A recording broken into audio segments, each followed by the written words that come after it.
বাংলাদেশে ইসলামী দল শুধু একটা নয়, আর অনেক ইসলামী দল আছে। আর জাতি তো যখন আলেম ওলামা বলেন, যারা ইসলাম করে, যারা ইসলামে আদলে জীবনযাপন করে, এদের মধ্যে যদি কোনো খারাপ কাজ দেখে, সাধারণ কোনো ত্রুটি দেখেন, এটাকে বেশি প্রচার করেন।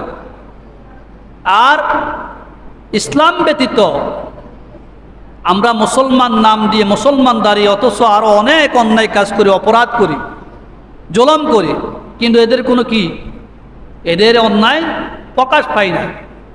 ইসলামী দল যারা নামাজ পড়ে, আল্লাহকে ডাকে, এদের সাধারণ কোনো গুনাহ করলে, অন্যায় দোষ করলে এটা কি প্রকাশ হয়।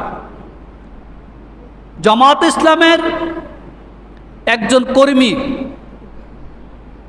সেও কোরআন হাদিস অধ্যয়ন করে সব সময়। প্রথম সহযোগী ফরম পুরা করতে হয়, সহযোগী ফরম পূরণ করার পরে সে কর্মী হইতে হয়। কর্মী হওয়ার পরে তাদের কোরআন হাদিস, ইসলামী বই পুস্তক অধ্যয়ন করতে হয়। লেখাপড়া করে আমল আখলাক মজবুত করে যদি সেই তার রোকন হওয়ার যোগ্যতা অর্জন করেন, তখন তাকে রুকনিয়াতের জন্য আহ্বান করেন।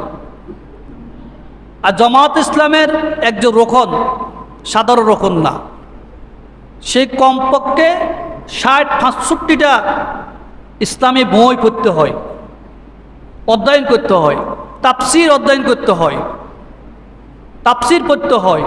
যখন পরিপূর্ণভাবে সে একজন আলেমে পরিপূর্ণ হয়, তার ভিতরে ইসলামের সঠিক জ্ঞান আসে, তখন সে কি তখন জামাত ইসলামের রোকন হিসাবে তাকে গ্রহণ করা হয়। তো জামাত ইসলামের একজন রোকন তো অন্যায় কাজ করতে পারে না, পারেনি, পারে না। আমরা কেন একটা দলকে দায়ী করি? আর সেই যতক্ষণ পর্যন্ত পরিপূর্ণভাবে আল্লাহ দ্বীন আর কোরআনের জ্ঞান তার ভিতরে প্রবেশ করবে না, ততক্ষণ পর্যন্ত তার ভিতর থেকে আল্লাহর ভয় যাবে না। আল্লাহর ভয় থাকবে না, ততক্ষণ পর্যন্ত সে অন্যায় কাজ থেকে ফিরবে না। সে কোনো না কোনো অন্যায় কাজ করতে পারে। এইবার হাজার হাজার আলেম ওলামা আছে, জামাত ইসলামের সংগঠনের ভাইরা আছে, তাদের কজনের ভিতরে আপনি এরকম দোষ দেখছেন? আপনি দেখান, এই বাংলাদেশে জামাত ইসলামের আলী হাসান মুজাহিদের চরিত্র দেখেন, কামরুজ্জামানের চরিত্র দেখেন, আল্লামা সাইদি সাহেবের চরিত্র দেখেন, এদের চরিত্রগুলো দেখেন, এদের চরিত্রের মধ্যে কোনো কালিমা আছে কিনা? এরা পিওর মানুষ ছিলেন, অন্যায়কে কখনো সমর্থন করেন নাই, সব অন্যায়ের বিরুদ্ধে লড়ছেন, মানুষকে সঠিক জ্ঞান দিয়েছেন, বুঝছেন না? সঠিক জ্ঞান দিয়েছেন।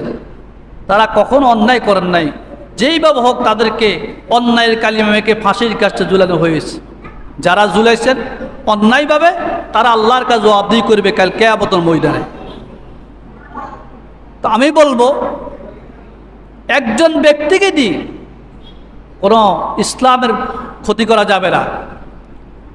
একজন ব্যক্তির কারণে, ব্যক্তি স্বার্থের কারণে এক ইসলামের উপর তহমত দেওয়া যাবে না।